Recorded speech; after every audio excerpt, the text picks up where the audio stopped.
네, 안녕하세요. 여러분들의 구독과 좋아요로 이 채널이 유지되고 있습니다. 네, 영상 속도는 1.5배를 추천드리는 바가 될 것 같고 항상 구독자님, 멤버십 회원님들에게 감사하다고 말씀을 드리면서 자, 이번 내용은 민코인 관련된 이야기를 할 건데요. 일단 트럼프 이슈가 좀 많이 뜨겁기 때문에 트럼프와 바이든 관련된 내용 먼저 설명을 드리고 그 다음으로 이제 해당의 6월에 있는 FOMC 관련된 여러 가지 소식들 좀 정리를 해서 설명을 드리는 시간으로 한번 준비를 해 보았습니다. 네, 같이 한번 보도록 하시죠. 이번에 트럼프가 민코인 역사는 흥행 전과 후로 나뉠 것이다 라고 되어져 있는데요. 최근에 트럼프 관련되어져 있는 민코인들이 어마무지하게 많이 움직여주고 있는 실정입니다.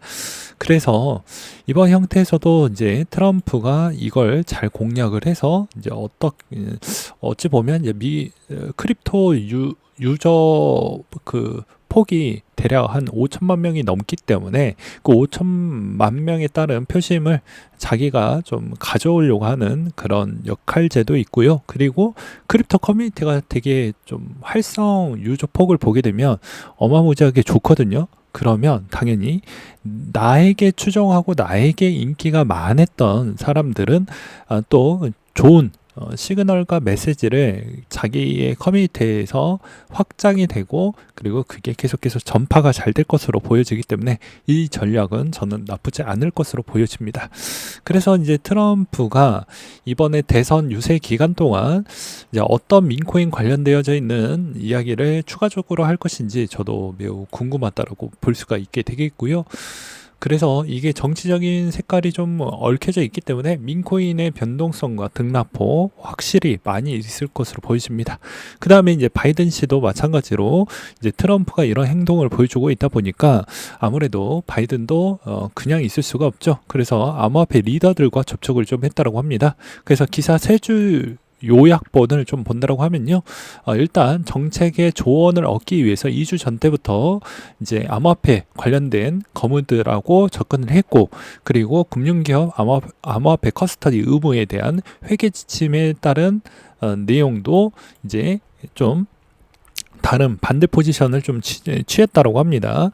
그리고 암호화폐 후원금 시작하고 셀프 커스터디 보장 등에 따른 여러 가지 이제 나도 그만큼 이쪽에 신경을 쓰고 있습니다. 이쪽에 더 좋은 환경을 만들어 드리겠습니다. 라는 이야기를 했다라는 게 좀 주요 골자라고 볼 수가 있게 되겠습니다. 그러니까 전체적인 시장의 생태계에 악재적인 규제 요소가 없다라는 것만으로도 어마무지한 효과를 부어냈다라고 저는 평가하고 싶습니다. 왜 그러냐? 국가가 규제를 한번 심하게 영향을 줄 때는요, 어마무지하게 주었습니다. 특히나 한국에서 이제 2017년도 12월 달에 보게 되면 박상기 난이라고 있었죠. 그 영향성도 좀 있었고, 그 다음에 2018년도 때도 여러 가지 이슈가 좀 있었죠.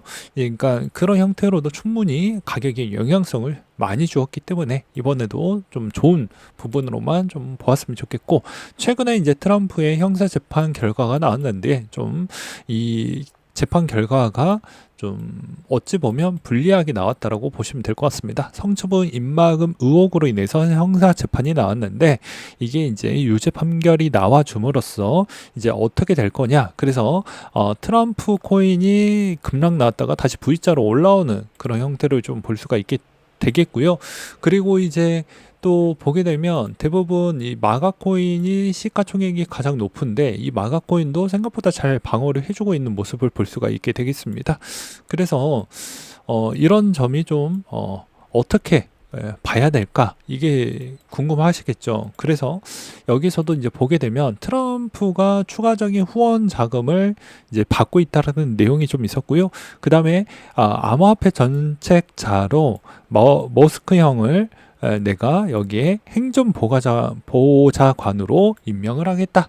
내가 만약에 당선이 되면 이분으로 일단 보좌관으로 임명을 하겠다라고 이야기가 나왔기 때문에 아마도 이번 영향성으로 어떻게 해서든 이걸 위기를 극복을 하고 탈출을 해서 대선까지 갈 것이다 라고 믿음의 영역까지 일단 가는 것 같습니다. 그렇다 보니까 마가 코인은 그렇게 많이 빠져주지 않았고요. 그 다음에 이제 조 바이든 코인도 등장했지만 오히려 힘을 못 쓰고 있는 그런 형태를 볼 수가 있게 되겠습니다. 그러니까 비슷한 이제 트럼프에 있는 그런 코인들도 어느 정도 조정은 나오긴 했지만 생각보다 그렇게 조정에 있는 폭은 크지 않았다라고 좀 보는 게 맞지 않을까 싶습니다. 그래서 이번 동향의 패턴도 이렇게 이제 정치적인 부분이 너무 많이 얽혀져 있으면 이게 나중에는 또 역으로 부작용이 나올 수가 있다 보니까 이런 점은 좀 참고하시길 바라겠고요. 그 다음으로 이제 보게 되면 이번에 가장 핫한 내용 중에 하나입니다. 네, 가장 핫한 내용 중에 하나인데 가상자산 보유 제한 부서가 어디냐면요. FIU 그리고 자본시장의 은행 관련되어져 있는 쪽하고 그 다음에 뭐 자본시장 조사 총괄과 뭐 자산운용사 등등 이런 쪽에 뭐 다 고위직 공무원은 뭐 규제된다고 하지만 친척이나 뭐 팔촌에 있는 계좌 이상 거를 써서 뭐 사용을 하게 되면 뭐 걸릴 일은 없겠죠. 저는 차라리 보유 내역을 투명하게 공개하고 그냥 이걸 구매하지 못하는 건 전 맞지 않는다라고 보고 있는 실정입니다. 그냥 투명하게 공개한 형태로 운영을 한다 이렇게 하는 게 더 낫지 않을까요? 미국식 형태처럼 말이죠. 저는 좀 이게 납득이 좀 되지 않았다라는 측면이 좀 없지 않아 있고요. 그 다음으로 이제 금투세 업데이트된 내용이 있습니다. 예, 국힘에서 금융투자세 폐지소득세 조세 특례 제한법 1호 법안을 지정을 했다라고 하는데요. 올해 안에 이게 통과가 무조건 되어야 됩니다. 그리고 나서 우리는 또 하나가 있죠. 일단 금투세가 폐지가 되면요. 이게 좀 안타까운데 코인 부분에서는 두 가지 부분이 있어요. 이걸 폐지가 되고 난 뒤에는 다시 기타 소득세로 바뀌게 됩니다. 그래서 제가 이걸 과세유예 신청을 따로 했던 거죠. 그래서 일단 하나에 있는 장애물이 넘어가면 이게 이제 기존에 있었던 원안대로 갈 건데 이걸 과세 유예를 해서 따로 이제 세금 유형에 있는 절차로 가길 저는 바랄 뿐이다 라고 저는 말씀을 드리고 싶습니다. 그래서 산이 두 개가 있기 때문에 하나의 산이 넘어가고 난 뒤에 또 하나의 과세 유예에 있는 부분도 우리는 좀 필요하다라는 걸 여러분들은 아셔야 될 것 같습니다. 그래서 금투세 끝나고 나서 이게 우리가 이겼다 이게 끝난 게 아니고 계속 이어지는 부분이 좀 있다라고 보시면 될 것 같고요. 그 다음으로 이제 보게 되면 뭐 이런 내용들이 있습니다. PC 이번에 나왔는데 생각보다 민그적거렸죠. 더 이상 뭐 내려가거나 올라가거나 그런 모습 보여주지 않고 계속 홀딩된 모습을 볼 수가 있겠고요. 그 다음에 이제 스태그플레이션이지 않냐라는 내용이 있는데 이거는 아무래도 연준하고 그리고 여러분들도 마찬가지일 겁니다. 구독자 여러분들도 마찬가지로 이걸 판단하기가 상당히 어려워요. 예, 전문가들도 마찬가지입니다. 연준도 아마 이거 딱 절묘하게 맞아떨어지면 거의 운의 확률이 매우 높기 때문에 좋은 결과치가 나왔다라고 아마 평가가 나올 것이고요. 그렇지 못할 경우에는 아마도 또 예상치에 어긋나는 형태로 나오게 되면 시장에 충격을 주면서 갈 수밖에 없는 그런 부분도 없지 않아 있을 것 같습니다.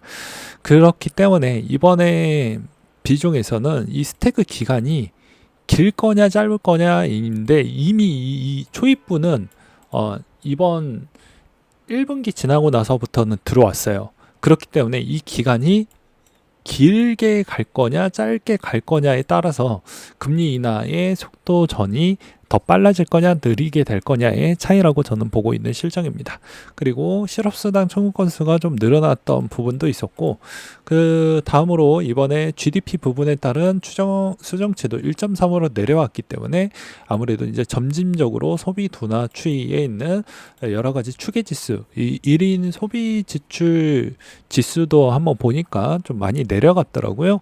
그렇다 보니까 아무래도 이제는 서서히 스태그 부분에 이제 돌입을 이제 이미 들어왔지만 이 기간이 되게 빨리 지나갈 거냐, 계속 질질 끌 거냐는 아무래도 이제 여기에서 더 둔화되는 모습을 직격타로 쭉쭉 찍혀대는 그 기간이 제가 보기에는 짧으면 6개월, 많으면 9개월 정도가 좀 더 필요하지 않겠냐. 그러다 보니까 연준의 2인자 윌리엄스 뉴욕 연방준비은행 총재인데요. 이분의 입김이 상당히 큽니다. 참고로 이인자 그만큼 규모도 크고요. 그다음에 입김도 셉니다. 네, 인플레 하반기부터 완화가 될 것 같다라고 이제 이야기가 나왔는데요. 올해 하반기에는 인플레이션 다시 완화될 것으로 예상이 된다. 하지만 분명한 것은 인플레이션이 여전히 우리의 장기 목표 2%에 웃돌고 있고 나는 우리의 양대 침묵을 달성하기 위해서는 매우 집중하고 있다라는 것입니다. 지난해 경제 동향에서는 통화 정책이 우리의 목표를 달성하는 데 도움이 되는 방식으로 제약적이라는 충분한 증거를 제공을 했으며 경제 내 수요와 공급 간의 불균형이 줄어들고 있다라는 명확하고 일관된 징후들이 나타나고 있고 인플레이션은 광범위하게 하락했습니다. 라는 내용을 볼 수가 있게 되겠습니다. 그렇기 때문에 시간과의 싸움만 있지 언젠가는 내린다라는 걸 여러분들도 아시길 바라겠고요. 이번 형태에서 이제 보게 되면 여전히 원화 환율에 따른 게 1380원대까지 올라왔습니다. 그러니까 아무래도 사람들이 생각하는 부분은 6월 달에도 뭐 그렇게 좋은 소식이 나오지 않을 것 같다. 라는 부분하고 이제 채권에 따른 방향성도 그렇게 썩 내키지 않는 형태로 좀 가고 있죠. 그렇다 보니까 지금의 비트코인도 김프도 좀 많이 빠져 있는 그런 상황을 보여주고 있고, 그 다음에 그러면서 비트코인도 여전히 약간씩 횡보하는 구간대에 일단 머물러져 있다, 이렇게 좀 볼 수가 있게 되겠는데요.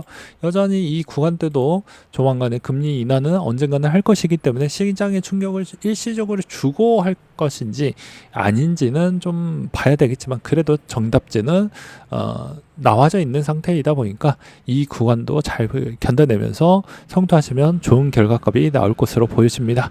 그리고 금융투자소득 폐지 부분 제발 빨리 되길 바라겠고, 그 다음에 과세 유예 내용도 어느 시점에 나올 것인지도 좀 봐야 될 것 같습니다. 네, 이상으로 마치도록 할게요.